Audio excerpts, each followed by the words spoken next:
আসসালামু আলাইকুম প্রিয় দর্শক, কেমন আছেন? আশা করি অনেক ভালো আছেন।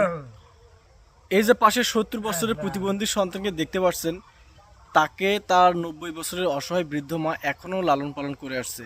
কিভাবে লালন পালন করে আসছে আমি যদি আপনাদেরকে একটু দেখাই, আমি ঘরের ভেতরটা গিয়ে আপনাদেরকে যদি দেখাই তাহলে বিষয়টা বুঝতে পারবেন। এই যে দেখুন, পুরো ফ্লোরে কিন্তু ডিটারজেন্ট ছিটানো রয়েছে। এই যে পুরো ফ্লোরে ডিটারজেন্ট ছিটানো রয়েছে এবং বিছানায় ডিটারজেন্ট ছিটানো রয়েছে। এই দেখুন, ওই যে মল দেখাই যাচ্ছে। তার এই প্রতিদিন তার এই 70 বছরের প্রতিবন্ধী সন্তান বিছানাতেই মলত্যাগ করে এবং সকালে উঠে তাকে আমরা সকলেই মিলে গোসল দিয়ে দিই। আমি সহ এবং তামিম মিডিয়ার যারা সদস্যরা আছে সবাই কিন্তু এই কাজে হেল্প করি। তা তো তার মা হচ্ছে ঠিকমতো চোখে দেখে না এবং কাজটাও ঠিকমতো করতে পারে না। সে কিন্তু ভালোভাবে এইগুলো পরিষ্কার করতে পারে না, এগুলো আমরা নিজ হাতে পরিষ্কার করি।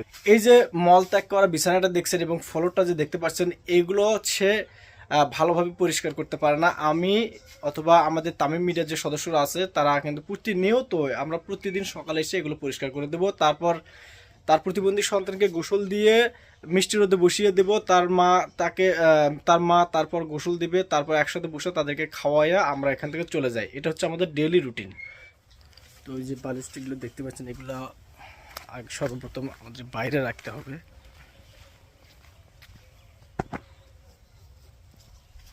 মা কিন্তু অলরেডি কাজ শুরু করে দিয়েছে।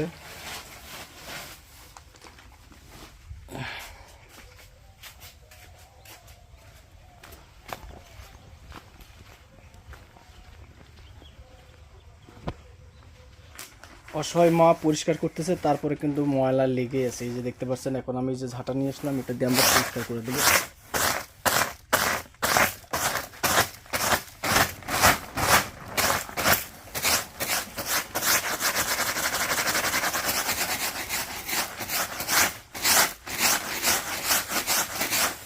প্রিয় দর্শক, আপনারা দেখতে পাচ্ছেন যে আমরা ঝাঁটা দিয়ে পরিষ্কার করার চেষ্টা করতেছি, তারপরে কিন্তু হচ্ছে না। আমরা এটাকে একদম বাইরে নিয়ে যেয়ে পুরোটাই ধুয়ে দেবো। আসলে একজন বয়স্ক মানুষের মল কিন্তু এরকমই হওয়ার কথা। তো আমরা ঝাঁটা এবং ডিটারজেন্ট দিয়ে সেগুলো পরিষ্কার করার চেষ্টা করতেছি, সেগুলো হচ্ছে না। তো আমরা এটা ধোয়ার চেষ্টা করবো বাইরে নিয়ে গিয়ে। এই যে মিস্টার ফুলবাবুকে দেখুন, সে খাবে এবং বিছানায় মলত্যাগ করবে আর ঘুমাবে, তাছাড়া আর কোনো কাজ নেই। এই যে ঘুমানোর চেষ্টা করতেছে। এখনো কিন্তু সে খাবার খায়নি। আমরা এখনো খাবার খাওয়াইনি, কারণ ঘরটা এখনো পরিষ্কার করা হয়নি।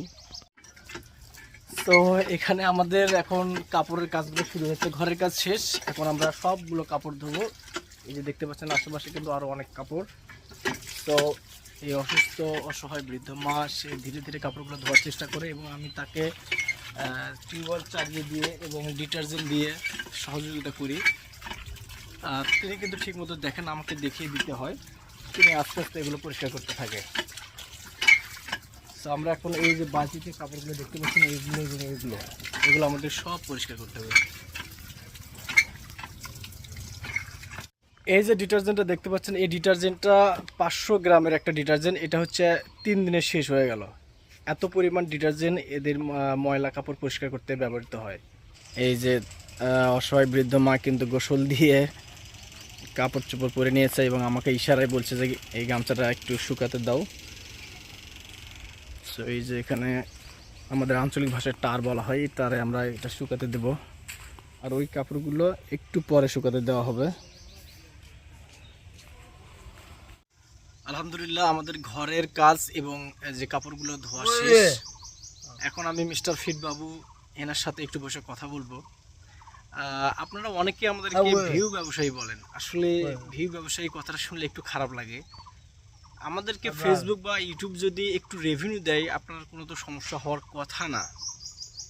আসলে বিষয়টা যদি আপনাদেরকে একটু বলি যে অনেকেই কিন্তু মানবতার ফেরিওয়ালা হয়েছে আজকাল, দেখা যায় ফেসবুকে। তাদের কাজগুলো আর আমাদের কাজগুলো কিন্তু রাত আর দিন ডিফারেন্স। নিজ হাতে এগিয়ে যে আমরা গোসল দিয়ে দেই, এই মানে বিছানায় মল ত্যাগ করলে শরীরের অবস্থা কি হয় এটা আপনারা বুঝতে পারছেন। এগুলো তো ভিডিও করে দেখানো সম্ভব হয় না। এইসব কথা শুনলে একটু মনটা খারাপ হয়ে যায়। তার নোংরা করা কাপড়গুলো পরিষ্কার করা এবং তাকে গোসল দিয়ে আবার মানে পরিষ্কার করে দিয়ে তাকে আবার খাওয়ানো, 3 বেলা ঠিক মতো খোঁজ খবর নেওয়া এবং 3 বেলা খাবার পৌঁছে দেওয়া, এইসব কাজ আমরা করে থাকি। আর আপনারা যদি আমাদেরকে ভিউ ব্যবসায়ী বলেন, আসলে বিষয়টা খারাপ লাগে। ফেসবুক যদি আমাদেরকে একটু রেভিনিউ দেয়, সমস্যা কি? আর ফেসবুকে কিন্তু আহামরি কোনো ইনকাম নেই। এক মাসে $100 ইনকাম হওয়াটাও কিন্তু মুশকিল, এরকম অবস্থা। ফেসবুকের ইনকামের খুব খারাপ অবস্থা। সো দয়া করে আপনারা এইসব মন্তব্য করবেন না। আশা করি নেক্সট টাইম এইসব মন্তব্য করবেন না, আমাদের খুব খারাপ লাগে। এখন অসহায় বৃদ্ধ মাকে ভাত খাওয়া, এই যে অসহায় বৃদ্ধ মা তার প্লেট এবং তার সন্তানের প্লেটটা পরিষ্কার করে নিল। এখন খাওয়া দাওয়ার পর্ব শুরু হবে। সো আমরা কিন্তু ভাত নিয়ে এসেছি, এখন তাকে নিয়ে এসে খাওয়া দাওয়ার পর্বটা শুরু করে দেব। এই যে মিস্টার ফিট বাবুকে নিয়ে আসবো। দেখুন, এই 90 বছরের অসহায় বৃদ্ধ মা তার সন্তানের প্লেটের ভাতগুলো মাখিয়ে দিচ্ছে। দেখুন, মায়ের ভালোবাসার কোনো তুলনা হয় না। এই মায়ের ভালোবাসার জন্য ভিডিওতে একটা লাইক তো হতেই পারে। 90 বছরের অসহায় এই বৃদ্ধ মা এবং তার প্রতিবন্ধী সন্তানের দিনগুলো এভাবে কেটে যায়। সো আমাদেরকে দোয়া করবেন, আমরা যেন তাদের পাশে থাকতে পারি, তাদের সেবা করতে পারি। দয়া করে আমাদেরকে ভিউ ব্যবসায়ী না বলে আমাদেরকে উৎসাহিত করবেন, যাতে আমরা তাদের সেবায় নিয়োজিত থাকতে পারি সর্বদা।